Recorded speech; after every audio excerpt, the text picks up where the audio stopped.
You're hereby notified that a special call meeting of the Palatka City Commission is called to be held on Wednesday, March 15th, 2017 at the regular meeting place of the Palatka City Commission, Palatka City Hall, 201 North 2nd Street, Palatka, Florida, to commence at 4:30. The purpose of the meeting is to consider the following items: to amend the City of Palatka procurement policy, and 2, paving project, Crystal Cove Drive, Madison Street, 9th Street.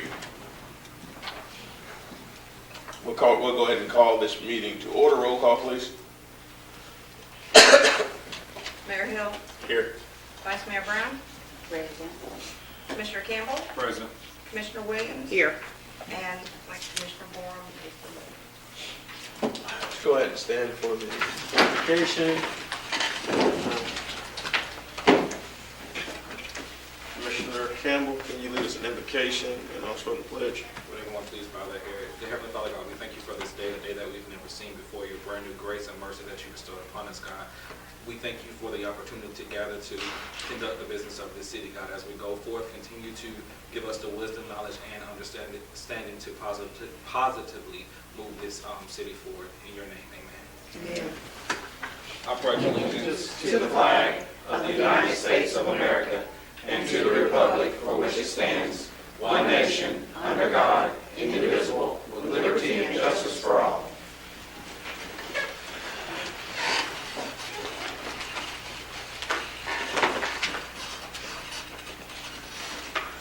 Now open the floor for public comments. Public comments will be limited to 3 minutes. No action will be taken on topics of discussion. Is there anyone here for public comment? Seeing no one restrictions, we will close public comment. Item 2 on the agenda is resolution amending the City of Palatka personnel rules and regulations to enable the city to piggyback onto other government agencies or associations contracts secured by competitive bid process. Mr. Reynolds. Matt Reynolds, Finance Director. We wanted to make sure this was done first, since what we'll be talking about in item 2 is essentially piggybacking on a contract with Putnam County for paving services. In the state audit, under one of the findings was that the state auditors had an issue with us using the Sheriff's Association bid for when we purchased one of the sanitation trucks. They understood that, yes, we used a publicly bid contract. That's essentially what the Sheriff's Association bid is.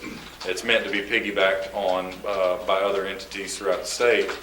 However, our purchasing policy doesn't mention anything about authorizing us to piggyback on other contracts. So we've found some language that from another municipality that we felt was good. We had the city attorney review it. He added some language to it, and that language can be seen under item 1 in the resolution. And we feel that it would satisfy us being able to piggyback onto other entities, public entities, publicly bid contracts. Mr. Holmes. I agree with essentially what Matt said. The language that I added simply makes it clear that they're authorized as long as the bid process used by the other governmental agency substantially complies with the safeguards that are in our own bid process. Then they would be free to use any rate or price that was offered in another contract, provided that we had our own contract with a written agreement with the provider of the services, and we weren't actually using the agreement that was given to the other entity. Is there any discussion from the commission? It will save us some money. Should save us a lot of money. Yeah, coming up at number 2, Jonathan has the figures I on. just want to make sure Ms. that's Diggers, going you to want be to read the the resolution for us? A resolution of the City of Palatka, Florida, amending Appendix 13 of the city's personnel rules and regulations. So moved. This motion on the floor by Vice Mayor Brown, second by Commissioner Campbell. We're now open the floor for public hearing. Is there anyone here for public hearing? Seeing no one, we'll close public hearing. Is there any further discussion? Questions called, all in favor say aye. Aye. Opposed, motion carries unanimously. Moving on to item number 3. project paving, Crystal Cove Drive, Madison Street, 9th Street. Mr. Griffin. Yes, sir. A couple of days ago, the county notified us that they had an opportunity to assist in the paving of Crystal Cove Drive at the same time that they would be paving Comfort Road. Simply put, kind of to answer the question from the previous item, piggybacking that contract saves us in excess of $30,000 because the city doesn't have to pay for mobilization, as well as the unit cost for the asphalt is significantly lower because the county's purchasing power. They're letting a contract in excess of $1 million for the entire county. Can you give them the number? Just, can you give them the per unit number so that they don't have an idea? The number for Crystal Cove? The per unit number we got from the original quote. I don't remember our exact per unit cost, but the total was in excess of $60,000, and the total now is at $43,000. So the per unit cost went from $105 to $88.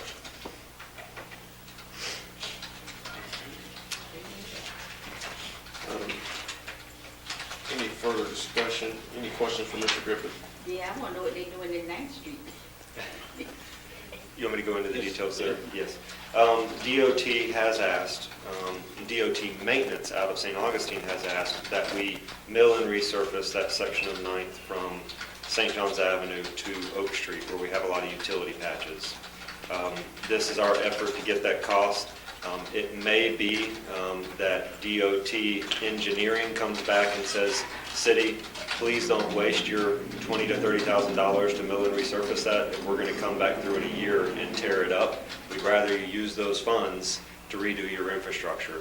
So when we get the numbers in place, we're going to approach DOT engineering and maintenance and facilitate that conversation because we want to be good stewards of the money, and we obviously would much rather replace the infrastructure. Because it's really bad over there. That's Yes, why ma'am. that road is good. What about Madison Street? There's a section right in front of the PHA offices. It's about 150 feet long. It's a result of some AT&T patches around their manhole. Our infrastructure, it is an old cast iron line through there, but it is not underneath the road, so I don't have the same concerns there. And it is, it's one of the worst areas that gets frequented a lot, so it's a candidate for resurfacing. And the other between 18th and 19th Street. Yes, Right sir. on the corner of 18th, going back. It's needed. It's Right by that church area? Right, Uh-huh. it's the same thing. Oh, one, I know we don't have that, but we have somebody who checks on the lighting on our streets. I was asked, I went to a church and some of their members said that Madison Street lighting is really dim and there's a bunch of elderly people that live along there and they're afraid that somebody might get hurt because of the dimness of the lights. And I know a few years ago we looked at putting bright lights on 11th Street because of activity and dimmer lights other places. But it is pretty, the lights are kind of dim there. So if you have somebody that could look at it for us and see if there's something we can do. We coordinate with the police department, they do an assessment of the area, and then we make a joint decision with the city manager's office and the finance director to see if we want to bring new lights onto the city system, because it is a cost to the city. It might be just brighter bulbs, you know. Well, in most of those cases, though, it's not the bulbs, it's the surrounding that's starting to get Oh, kind of yellow in color, that kind of creates that issue. But the other thing is, there's a transition with FP&L. They're changing the light, the heads of the lights over the next year. I recently spoke to them about their directional lights in one of the areas where I am, and they were saying that if you kind of wait, they're actually going to the LED bulbs, which is going to kind of change the cost of some of those things. And so they're actually transitioning as an entity over. And so that's one of the things that we have to look at. Is if you change now, if you change the head on it now and get that cost, there's going to be something. They got a newer product that's coming out that's going to be more efficient. And it's going to probably it's going to be greater illumination as well. well, maybe we could ask that if we put up higher on the list of, see if there is on the list. But I think the lighting with the elderly, it's well lit. I think the problem is coming right with the churches. That's where it's a lot of, there's really no light, so that's probably the area that you're talking about, right with the churches. Yeah. So let's go ahead and take care of this issue that we have before us. Is there a motion to approve the paving project? Motion to approve paving project. Second. There's a motion on the floor and a second by Commissioner Williams. Is there any further discussion? Seeing no questions called, all in favor say aye. Aye. Opposed, motion carries unanimously. Thank you, Mr. Griffin. Those are the only two items we have before us. Chief, you have anything? Assistant Chief? I don't see anyone else in here. Mr. Crowe, Mr. Reynolds, Mr. Eggers, Mr. Holmes, Mr. Griffin, No, sir. Mr. Suggs, reluctantly. Only one. Kevin Callahan again about the PRC. Do you want to just schedule a conference call? Yeah, we can. And I guess we'll ask, is it the pleasure of the commission to have a conversation with Mr. Callahan about the PRC building to see what his suggestion is? Yeah, there's a pink elephant. They've been trying to get rid of for. You don't know what the price is right now. Okay. I mean, we can listen. I mean, we don't have to commit to anything. We can't commit to anything without authority of the commission. That's correct. Okay. He'll be on schedule. Another place, you got it down. All right, Commissioner Williams. No. Commissioner Campbell. Vice Mayor Brown. I had a scripted, I guess I call it. They think we always discussing parking, and I want to put this on y'all's headlights.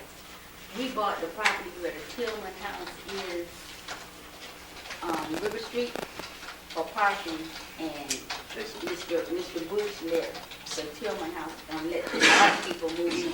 They made some improvements, and I know they don't want to get rid of the house. But I was gonna ask you if you thought about it, or to have somebody look into, if we move the house and put it on the property with the Bronson House, that we could take that property and either make a parking lot or parking garage out of it, that would help us to have more space to park. Now, don't stop crying until you think about it, darling. I thought about it. That was too quick, I saw that frown. That was a quick one for me, but,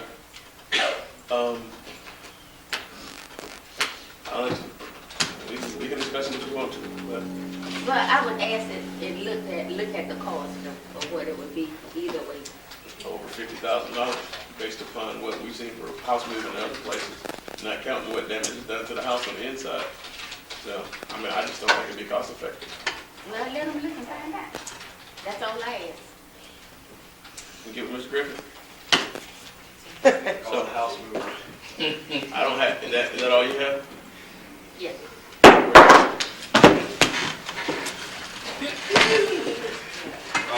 Commissioner Warren called.